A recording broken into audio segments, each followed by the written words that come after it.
Welcome Sweet. to Good Humans Podcast. Harry Mack, how you going, brother? Oh, I'm doing great, man. Thanks so much for having me. Mate, thank you so much for being here. First of all, how's Australia? You're over here touring right now. You've got some amazing shows coming up over the next couple of weeks. How are you enjoying Australia? Loving it so far, man. Yeah. We've just been in the Gold Coast now for coming up on a week. We wanted to get out here a little early to acclimate to the time change and everything.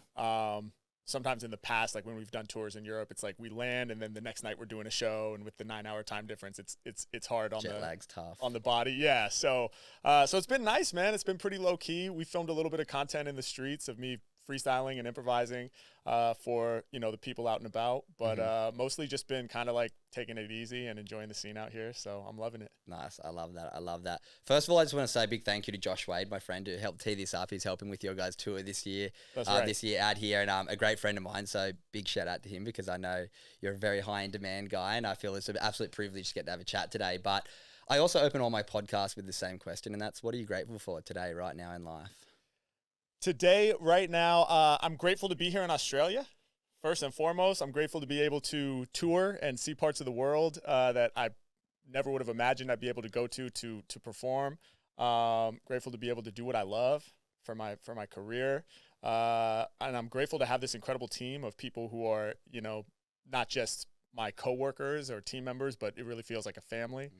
And speaking of that, I'm also grateful for my wife and for my family and the people I love. Amazing. Well, thank you so much for sharing that. Yeah. For anyone who doesn't know who Harry Mack is, please go and check out social media. I mean, you've got close to, I think, 8 million followers on TikTok, 2.5 on Instagram, a couple million on YouTube. So if you haven't heard of Harry before, please go and just watch 1 or 2 of his rap videos, maybe before you listen to this podcast, because Harry's one of the most incredible rappers in the world, but he does something that is pretty unlike anybody else that I've ever seen, to be honest, where you freestyle and you improvise and you get people to give you a word or two, and then you just riff and go for minutes long and 10, 15-minute long raps, which I'm just so excited to understand how your vocabulary works and how your mind works and your flow state works, which we're going to catch up to throughout this chat.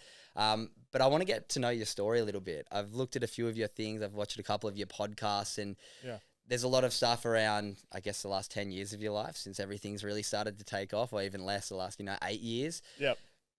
But I haven't heard too much about before, and I think people can really relate when we get to know people's journeys. So as much as you're willing to share, I'd love to. And also, before we go through it, I just want to say big props to you, because I know mental health is something that you really talk about and share during your raps, but also in your podcast. Mental health and mindfulness and holistic health and sobriety are all things that are massive in my life too. Yeah. So we'll get into that as well today. Well, I appreciate that, man. And props to you as well, man. I was excited to come on this show because just learning a little bit about you and the message that you spread with your content, it's very aligned with the way I like to see the world as well. So, but yeah, in terms of my upbringing and sort of my childhood and the key points that led me to where I am today, I mean, I've always been a musician. I think that as weird as it might sound, I think I was born a musician to a certain extent, whether that means that I just had like a genetic disposition to be attracted to like sound. I don't know, but I do know that like when I was a tiny little baby, like before I was forming memories, there were all these weird occurrences relating to music. Like I fell in love with classic blues artists like Howlin' Wolf and Muddy Waters. My dad would listen to them on cassette, and so he would make me like tapes of my favorite songs from those artists. And there would just be stuff where like Howlin' Wolf would come on the radio, and I would just like freeze and just like look to the speaker and start vibrating and crawl to the speaker. And like my uncle, who is no longer living, but he was a great musician, great guitarist. And he came over to the house when I was a little baby, and I was like drumming on the high chair. And he told my parents, he was like, he has perfect rhythm, which I don't know how true it is, but I'm sure it was true to him in that moment. So yeah, I mean, I think I've had this spark for music in me from the beginning. I started, my parents recognized that in me. And so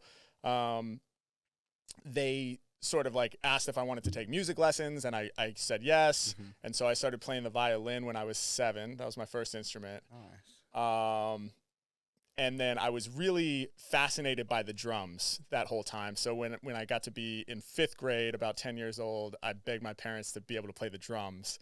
And so eventually I got a drum set. My parents got me a drum set, which was amazing. And I started taking drum lessons.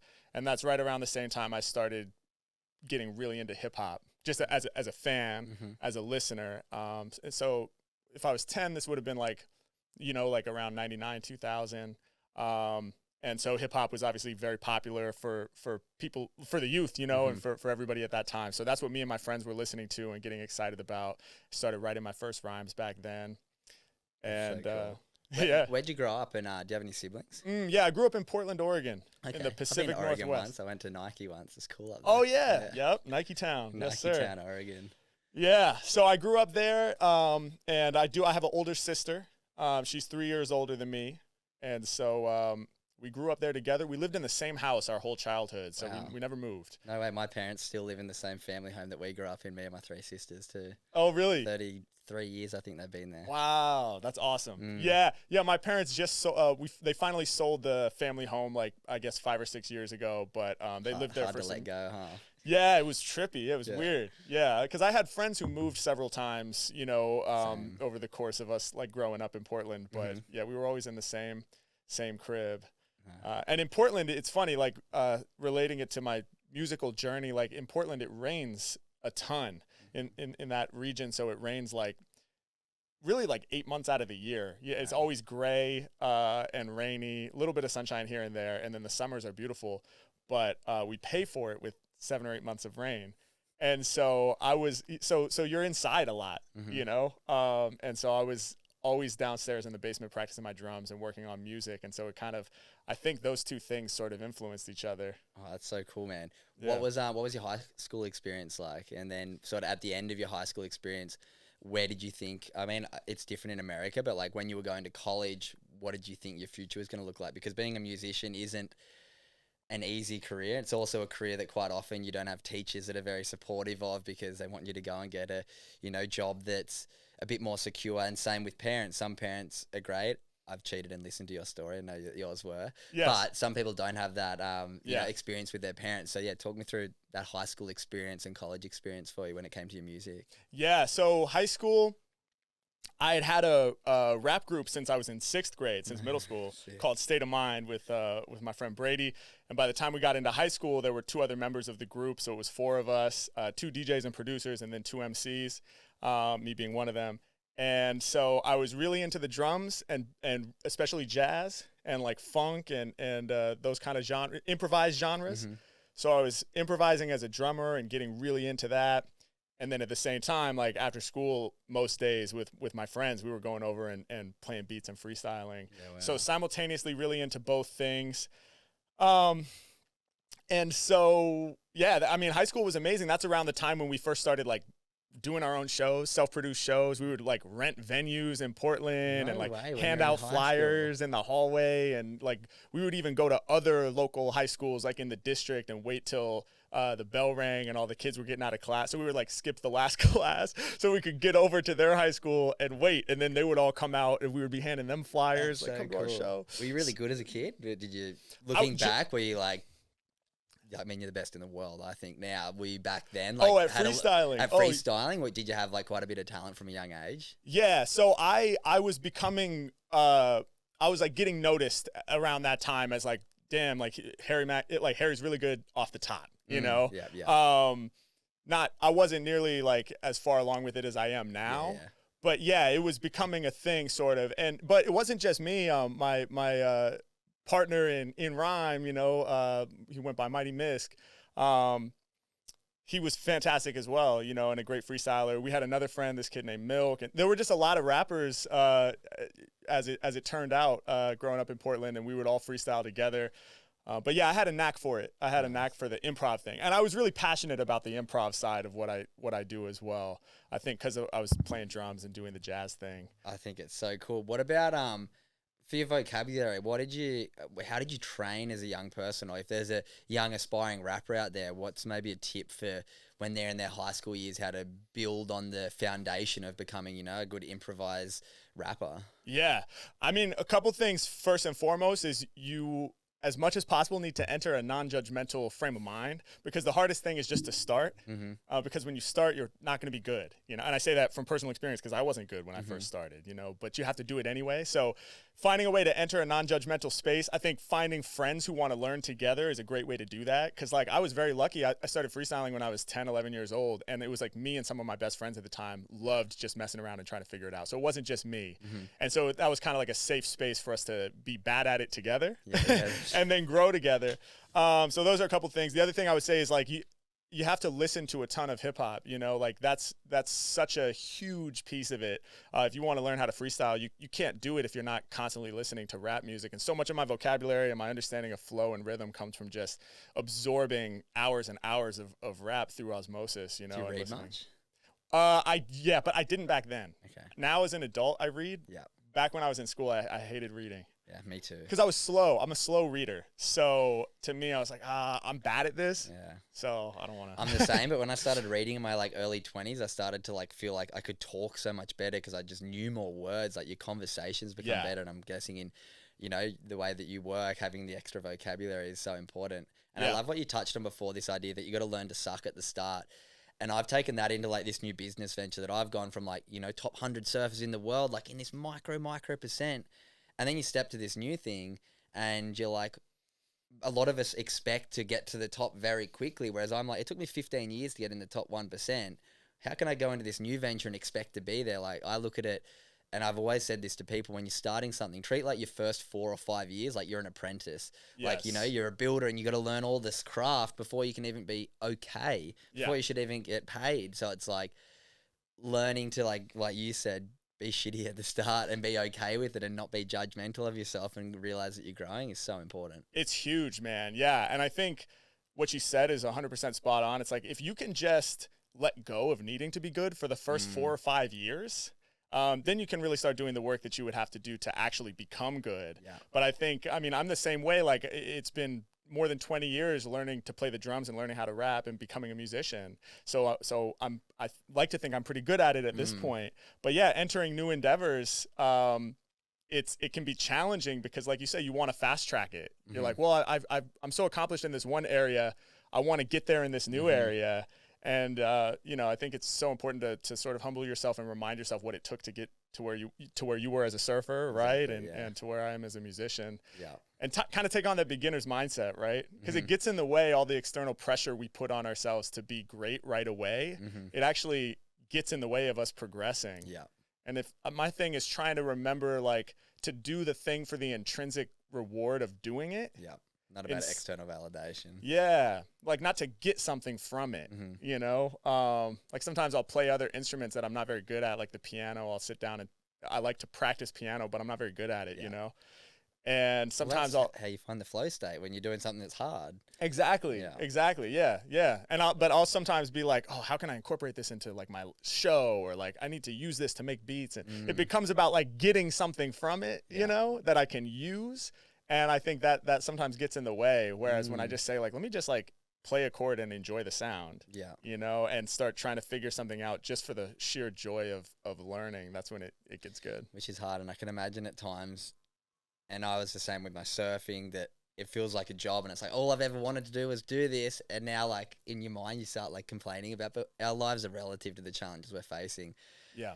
I want to quickly go to now, what was your first big break? Was there a moment that you're like, okay, because I know a lot of musicians have that moment that they go, because it's, and it's hard to stay consistent and diligent and hopeful until that moment comes. So was there a big moment for you that kind of something took off? Definitely. Yeah. So I had been, after I graduated from college, which I graduated in 2012, I was gigging around Los Angeles as a jazz drummer, struggling, barely, you know, scraping the rent together, playing like $50 jazz gigs, bar gigs. And all the while I have this like deep passion for hip hop as well. And I'm freestyling like at parties and with friends, and everyone's like, dude, you're amazing at this. You should do something with this. But in my mind, I was like, I don't know. You know, I couldn't see myself making it like professionally as a MC. And I think some of that is because my college degree was in jazz drumming. So I had this piece of paper that said I was a jazz drummer. Yeah. And so that sort of clouded my vision and gave me this sort of tunnel vision where I was like, I can't imagine making it in hip hop. It felt so far-fetched. Yeah. And then in 2017, no, sorry, 2016, December 2016 was my first kind of like big break. It was my friend Jacob Mann, who's a great jazz pianist and composer. He had written like this jazz big band album, and he was trying to come up with ways to promote it. So he remixed one of his like jazz big band songs into a hip hop beat. And he hit me up. He knew that I freestyled, and he was like, "Hey man, it would be dope if you would freestyle over this beat. Like I'll film it on my phone. If you're down, I'll like Venmo you $50." I was like, "You don't need to Venmo me that. I'll just I'm down. I'll do it. Because he was my friend." And so we ended up doing this video where I drove down Sunset Boulevard in Los Angeles, and he's filming on his phone, his beats playing, and I'm just like freestyling about everything out the window and everything that I'm passing by in real time. And so we finished it. It took, like 20 minutes. I didn't think anything of it. And then like a week later, I woke up from a nap, and my roommate at the time was like, "Bro, you're going viral right now." I was like, "What do you mean?" And she was like, "Yeah, that video of you freestyling down Sunset Boulevard is like #1 on Reddit videos, and it's getting all these views." And I had no idea what that meant even. I wasn't really like an internet savvy person at that time. I had social media, but just for personal use, I hardly ever posted. Yeah. And so all of a sudden I'm looking at Reddit. I'm like, wow, this is amazing, I think. And then I'm looking at the YouTube video and reloading it, and it would just, the views were going up in chunks of like 200 or 300, like every time I refreshed it. And I was like, this is incredible what's happening right now. And so that video ended up getting like 100,000 views overnight. Wow. And then, and that was kind of where it plateaued. It just kind of stayed around 100,000 views. And to me, I was like, I couldn't even fathom that, 100,000 people seeing the video. For something that took less than 20 minutes, and something that I had been too afraid to sort of showcase, for years, where it's like, I love this thing, but I had a limiting self-belief, right? Where I couldn't envision myself actually doing that for my career. And that break was so pivotal. Shout out to my friend Jacob Mann for pushing me to do that. So cool. But that's what really opened my eyes to all of the energy that exists within me being a freestyler. I think there's such a beautiful story in that for anyone listening that's like, got a bit of a talent in something that they are a bit scared to showcase because of the fear of judge. Like, what was your fear of putting it out there? Man, I think, fear of judgment, just this sort of sense that it wasn't for me, or there's like a safety to not doing it for real. There's like a safety in like just freestyling with my friends at a party, where it's like, in that environment, I'm the greatest that anybody could ever imagine in the party, and that feels good to get that validation from friends and some strangers at the party. Like, you're amazing at freestyling, but if I do it for real, my mindset at that time was like, well, then I'm going to be judged against like actual MCs who I'm a fan of, I'm going to be judged against Nas and Rakim, and how could that, it was just like, I can't be talked about in that light, and so it was just sort of that fear of having to really put myself out there and expose myself to critique and judgment. That's really what it came down to, I think. I think it's so great, because I know there's going to be people listening that have that fear as well. And it's like, what do you got to lose? And like, it's such a big one. This might be a good spot to now touch on mental health. Obviously, my podcast, the world that I work in, is really mental health. But as I mentioned to you before we jumped on air, like, I don't necessarily want to talk about the mental illness side of the spectrum. I want to talk about the mental health side of the spectrum, because I know it's something that's very important to you. You talk about meditating, you talk about sobriety, and all of these things that are great for your mental health. So when did your first, I guess, experience with taking better care of your mental health come into light? That's a great question. I think I struggled, obviously, early on, like with insecurity, right? Which is what we were just talking about. Fear of judgment, fear of failure. Yeah, I had that a lot. And just this sort of feeling of like discomfort in my own sort of like skin, walking around the world, feeling like I was doing it wrong. Just this like vague sense of like, you're doing it wrong. I've always been very hard on myself, so there's just also this voice that's just vaguely like, you should be doing better, you should be doing more, you should, and I don't know where that comes from, I guess just voices from authority figures and adults in my life throughout life. Many probably well-intentioned, but not realizing the impact it was having on me, right? So there's that. I also had issues with addiction, and I had like issues with alcohol and drinking too much, and sort of I think just escaping, like using sort of coping mechanisms, getting too into things that weren't really healthy for me to feel a sense of comfort, because you're walking around feeling insecure, you're feeling uncomfortable in your own skin. So you're just like looking for anything that's not that kind of. And for me, luckily, it was never anything too catastrophic. But it was still just this ever present thing where I'm like, why do I keep doing these things that don't actually really make me feel good? Like I don't like feeling hungover. I don't really like feeling out of control, but yet I find myself going back to these things. So I struggled with those things. I had always known about meditation because my dad is a big meditator. No way. And so my whole childhood, it was like my dad, he worked a regular job. He had a 40-minute commute. And so he would wake up at like 4 a.m. to go sit out in the backyard. And as a kid, I was like, why is dad waking up at 4 a.m. every day and like throwing on his sweatsuit and sitting in the backyard for like 45 minutes? Like, what is that? I didn't quite get it. And it was like, oh, my mom would be like, he's meditating, so I knew that he was a meditator. But he never really pushed it on me or my sister. Like, he would tell us what it was. And if we asked questions, he would kind of answer them. But he never said, like, I think you guys should do this too, which I actually really respect that he didn't do that. He was like, I have my practice. If you guys want to know about it, I'll share. But he didn't really like push it on us.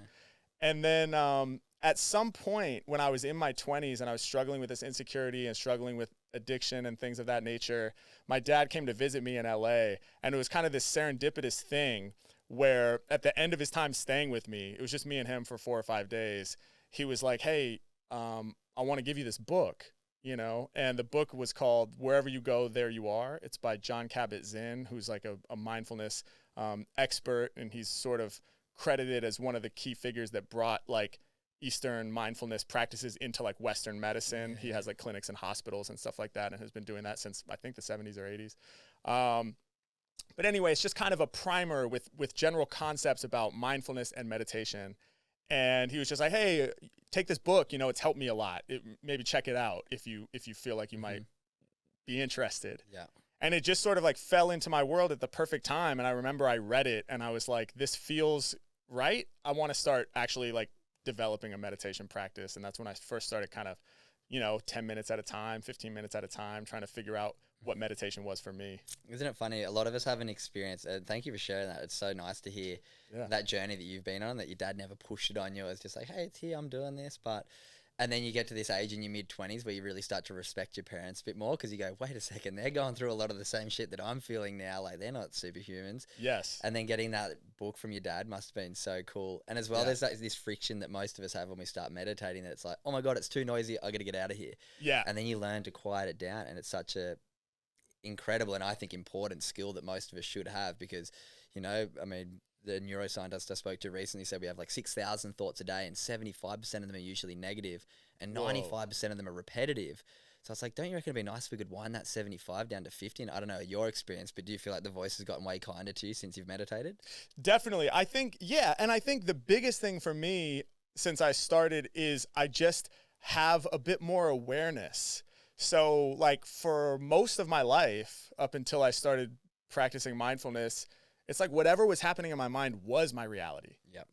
So if you're hearing a negative voice, like it's true. That's you, yeah. And you're like, this is how it is to be alive today, and it felt like factual. You don't question it. Yeah. And we perceive everything through our mind, obviously. So it's like whatever was randomly the repetitive negative thoughts, like you're talking about, 75% of those 6,000 thoughts are repetitive negative thoughts. It just was like, that's true and that's real. And so I think the biggest benefit I've gotten from mindfulness is at least having the ability. I might not be able to stop it or turn it off even. And actually, if I tried too hard to do that, it would probably have the inverse effect, right?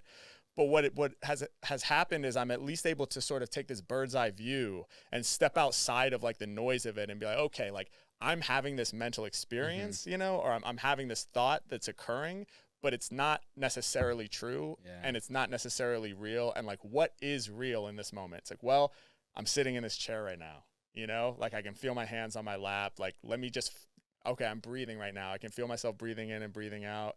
And so just that sort of like little bit of separation from your thoughts, carving out that little space, I think is everything. Oh, I love that you said that. It's exactly how I describe it in my workshops, is like you create a tiny bit of space between stimuli and either reaction or responding. And Yeah. it's like you can respond, I feel like, when you meditate. And it's great what you were talking about there, and what I guess they call in neuroscience, it's called metacognition, where you start to take notice of your thoughts. Yeah. And there's a great psychologist in LA called the holistic psychologist. She has her Instagram's holistic psychologist. Her name's Dr. Nicole LaPera. I can't remember what the name of her book is, but one of the core things that she says, which I learned so much from, was she said, one of the first steps is like learning you're not your thoughts. Yes. It's like, hey, these are just things that run exactly like you were saying. Like, so many of us believe them until we detach from them. Yeah. But then her beautiful thing, she says, you're also not your self-beliefs. Like, they've come from somewhere. You can also rewrite them. And that's just like building more self-awareness and building more understanding of what's going on up here. Yeah. Huge, man. Huge. Yeah. You're not your self-beliefs. I mean, yeah, that's like me believing for so long that's like, well, I'm a jazz drummer. Yeah. Maybe that'll work, but I could never actually be a rapper, let alone a freestyle rapper. Right. For sure. I had to let go of that belief to even be sitting here with you right now, you know? Mate, it's so cool. I want to talk now a little bit on the rapping. Yeah. And maybe the flow state. Let's start there. We will, before we finish, you said you'll kindly do a freestyle rap for us, which is very exciting. Absolutely. But there's two more things that I want to quickly talk to you about. I want to talk to you about Flow State, your podcast. Yes. But let's talk about Flow State, in your words, what it is for you when you rap. And do you want to explain a little bit? Because I'm sure there's probably some of my listeners that are like, what is like freestyle improvised rapping? Because people feel like, so do you want to explain what it is firstly, like kind of what you do and what your shows entail?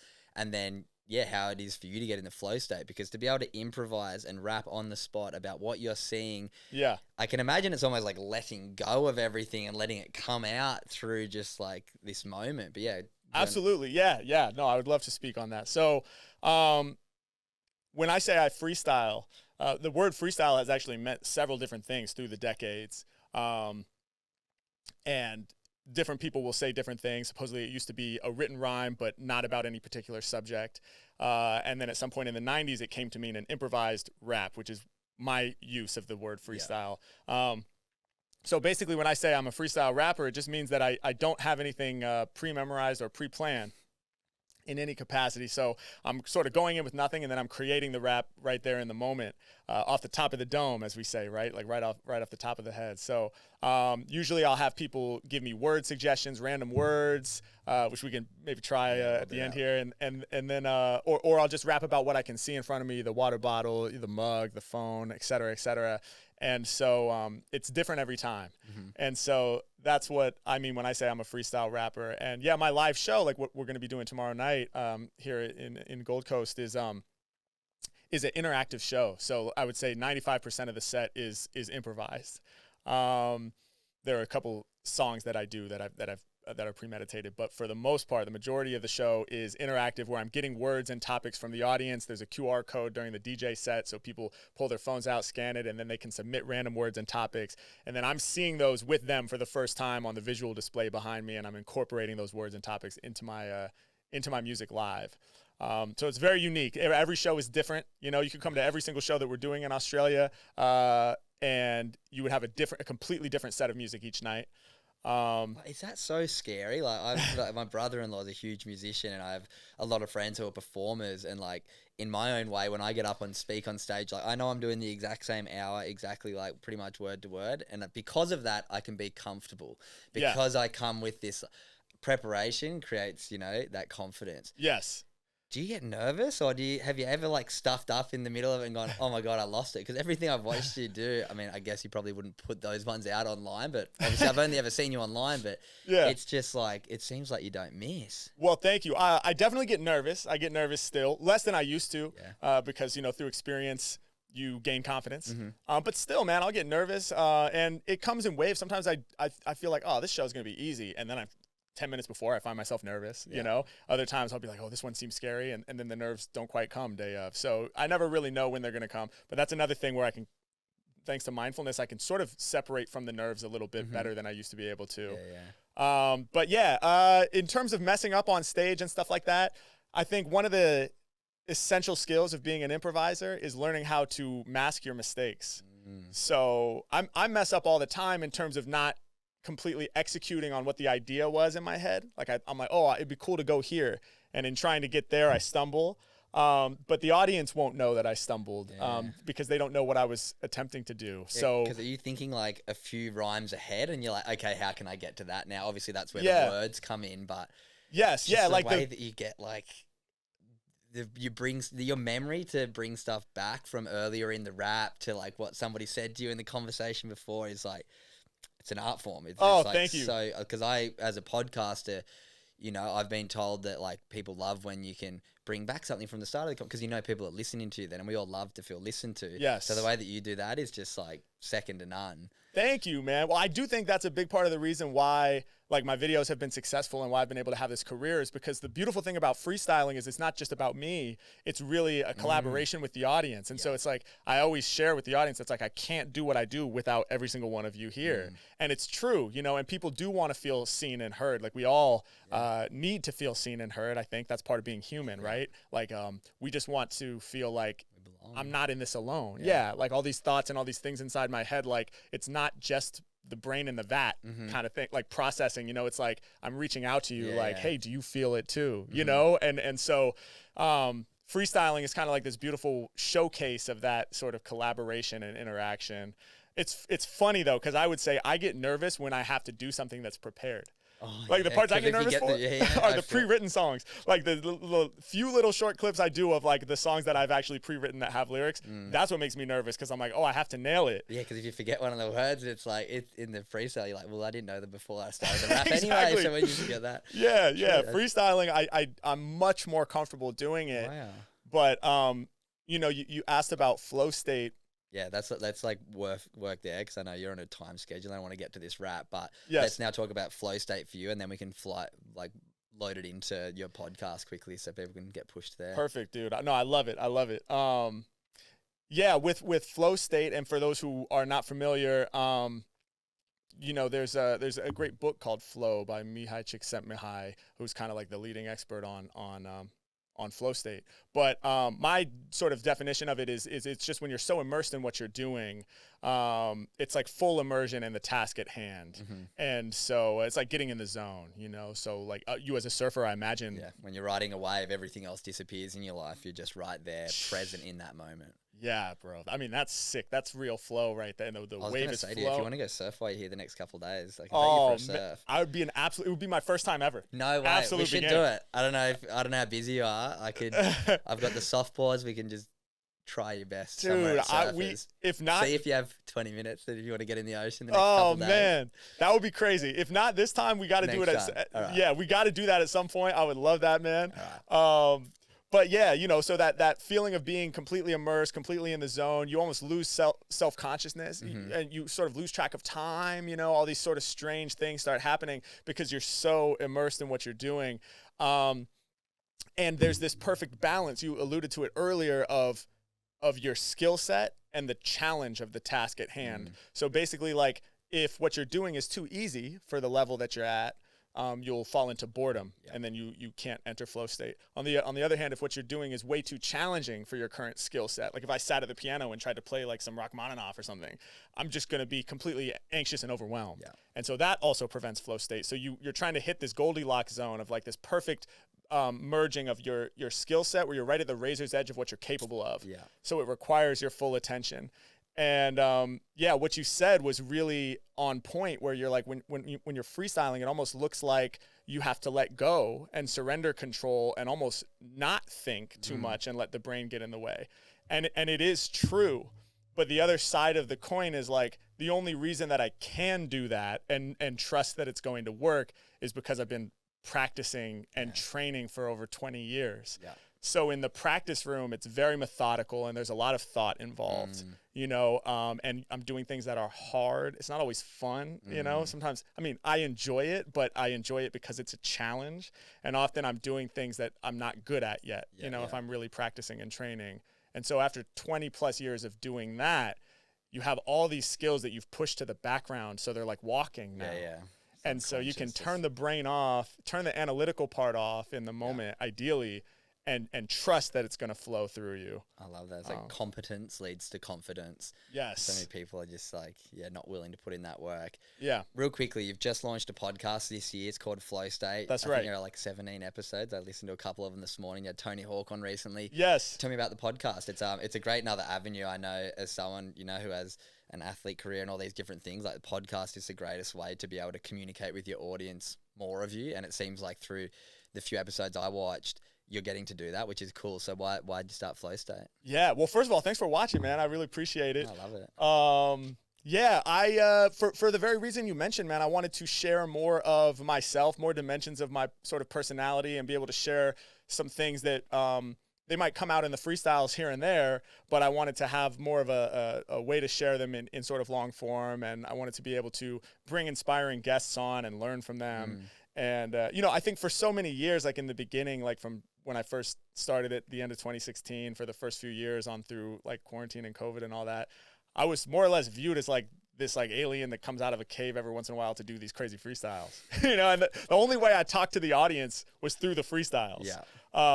So the podcast was sort of a way to, open up and share more dimension, I guess, of who I am. And I've been loving it, man. It's been really fun.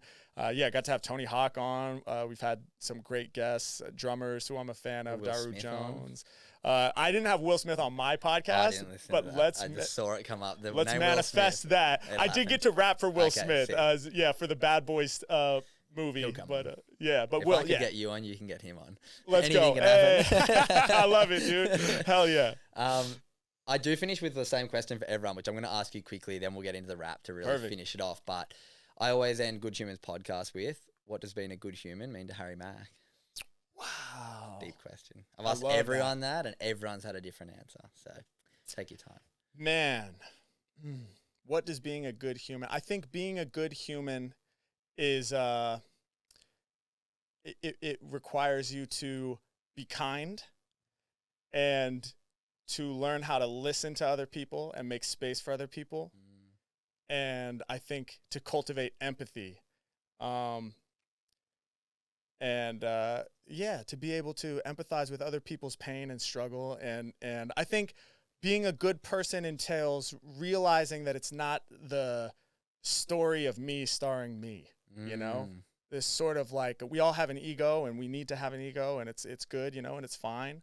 But learning to be less self-absorbed and recognizing that, it's like we're all just a tiny piece of the puzzle, and it's not just about me being successful or me figuring this out for me or hoarding things for myself. It's like learning how to make space for others and contribute to a larger whole, I think, if that makes sense. Love that. It's very, very beautifully put. One of the most poetic answers I've had in that, and I wouldn't expect anything less from hell you. Yeah. But it's just so nice to hear the way that you reflected on that. But now's the time that probably everyone who's on this podcast has been listening to try and get to this point, because I might have seen this clip somewhere viral on social media, hopefully with World Mental Health Day coming up. I thought it would be quite fitting to maybe try and do somewhat of a mental health themed rap. Yes. So can I give you a couple words? Of course, bro. Yeah, hit me with your words. I have a beat here, so I'll get that sort of ready. Queued up. Why don't we go? Yeah. Let's go gratitude. Gratitude. Kindness. Kindness. Metacognition. Metacognition. Thinking about your thoughts, right? Thinking about your thoughts. Being aware of your thoughts. Yep.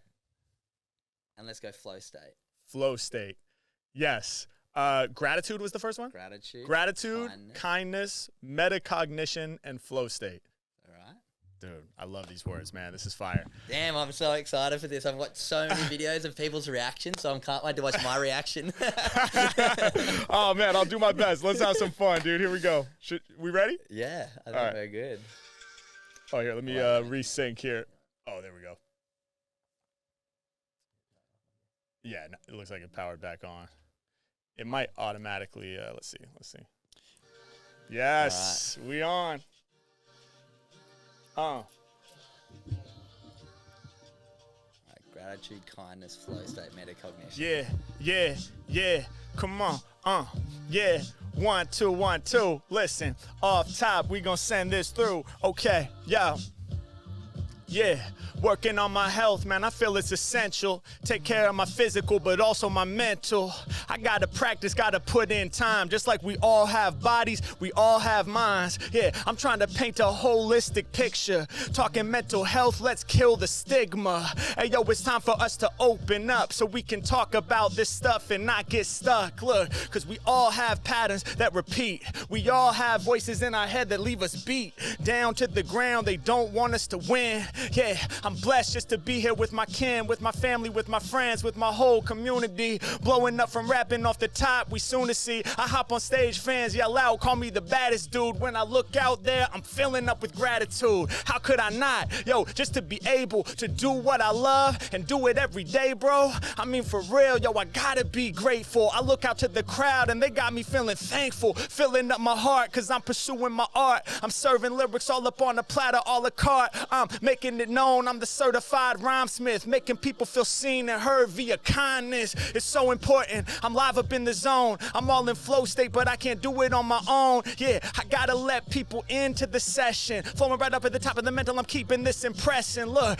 I get busy with the word. I listen to what they suggest to me, and then they feeling heard. I mean, we all wanna know that it's not just us confined within our minds. So connection's what we find when we open up to others. I get busy with the style, and I know it's worthwhile when I see somebody smile. Yeah, from adult to the child and all generations. Through walls we build, I'm penetrating. I'm trying to find a way to get over all of my fears. I'm trying to be less critical of the man in the mirror. I'm trying to be in control of my hair career, but I gotta surrender control. Sometimes we can't steer. Sometimes we gotta recognize that it's all about channeling the vibe. Every time I rise, I'm here to improvise off the tip of the brain. They pay attention each and every time I'm spitting the flames. Okay, I said we must surrender control. I'm levitating. It happens when I'm in a deep state of meditation. Yeah, and y'all know I came through with the raw vision. Now they thinking about my thoughts like some metacognition. Yeah, hey yo, I'm forming that gap. Metacognition every time that I rap. If I think too much, it'll get in the way and it'll interfere with lyrics I'm trying to spray. So I gotta let it flow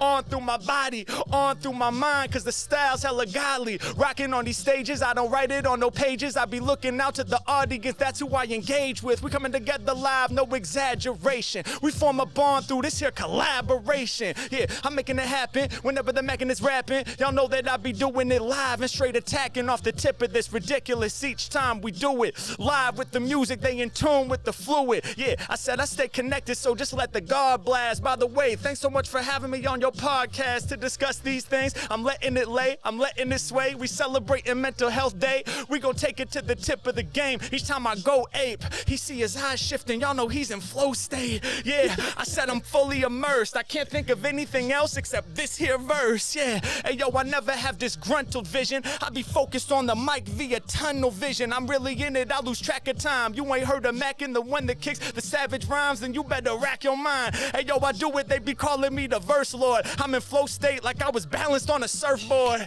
Yeah, they dig the way that I spit a phrase, and when I rhyme, I be riding on the biggest wave. But it's a sound wave rattling your speaker vis system. When I'm rhyming, I'm displaying all the deeper visions. I make it pop and I do it non-stop. When I'm spitting, I be representing real hip hop. And y'all know that Harry Mack is rap majesty. But on the real, thank you so much for having me. Hey, thank you, man. That was, unfortunately for everyone else on my podcast, the best thing I've ever heard on my podcast. But, I'm honored, man. Thank you so much. Thank you so much. Well, everyone who's tuned in, make sure you go follow Harry. Go check out his music. Go follow his YouTube, social media. Go check out Flow State Podcast. Very interesting with, I'm guessing, some amazing podcasts coming up over the future. Yes, thank you. And likewise, go check out his Australian tour. Do you want to give me some dates? Just because I'm going to put this out. And tonight, when this episode comes out, the Gold Coast show is going to be on. Yes. Do you want to let us know about Sydney and Melbourne? Yeah, we got Gold Coast. We got, I don't know the dates off the top. Oh, here we go. Here we go. Yes. Okay. Odyssey Tour, Australia, New Zealand. Yeah, so Gold Coast tonight when this comes out. Brisbane, October 4th. Sydney on the 6th. Perth, October 9th. Adelaide on the 11th. Melbourne on the 13th. And then we're closing out in Auckland, New Zealand on October 16th. So 7 shows in total. It's our first time out here. Is it your first time to Australia? First time to Australia. Sick. Yeah. So, yeah, man, would love to have y'all come out to the shows and rock with us. Like I said, every show is unique and different. You have to be there to experience it. And yeah, man, once again, thank you so much for having me, dude. It's really been an honor and a joy to talk about these things with you. I think it's really important. And I just want to applaud you for using your platform to spread messages about mental health. I think it's really incredible, man. Likewise, man. Well, thank you so much, everyone. Harry Mack for jumping on Good Humans Podcast. Yes.